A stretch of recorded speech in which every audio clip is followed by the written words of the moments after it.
కుమారుడు సూర్యప్రకాష్ వైసీపీలో చేరడంపై ఆచంట నియోజకవర్గం జనసేన కార్యకర్తలు స్పందించారు. గడిచిన 8 సంవత్సరాలుగా పార్టీకి పనిచేస్తున్న మాకు ఇది ఒక చీకటి రోజు అన్నారు. పవన్ కళ్యాణ్ కార్యకర్తల అందరినీ సమాన దృష్టితో చూస్తారన్నారు. ఇది కేవలం ఒక రాజకీయ కక్ష మాత్రమే అంటూ ఆరోపించారు.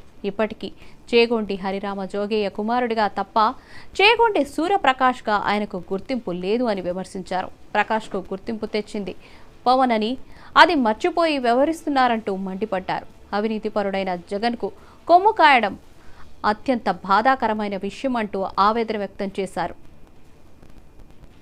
పవన్ కళ్యాణ్ గారి ఆశయాలు ఆచంట నియోజకవర్గ జనసేన పార్టీ పవన్ కళ్యాణ్ గారికి ఎప్పుడు విధేయులుగానే ఉంటారని నేను ప్రస్ఫుటంగా తెలియజేసుకుంటున్నాను. నిన్న ఆచంట మాజీ ఇన్ఛార్జ్ శ్రీ చేగొండి సూర్యప్రకాష్ గారు వైఎస్ఆర్సీపీ తీర్థం పుచ్చుకోవడం జరిగింది. 8 సంవత్సరాలు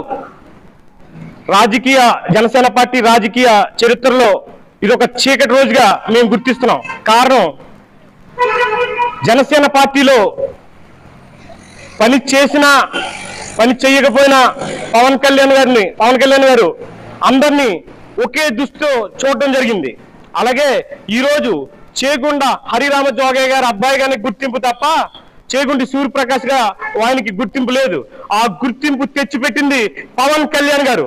దాన్ని విస్మరించి ఈరోజు అతి కిరాతకుడు ఇవాళ 43 ఎంఫోర్స్మెంట్ కేసులో ఉన్న జగన్మోహన్ రెడ్డి కొమ్ము కాయడానికి వెళ్ళడం నిజంగా కూడా బాధాకరం.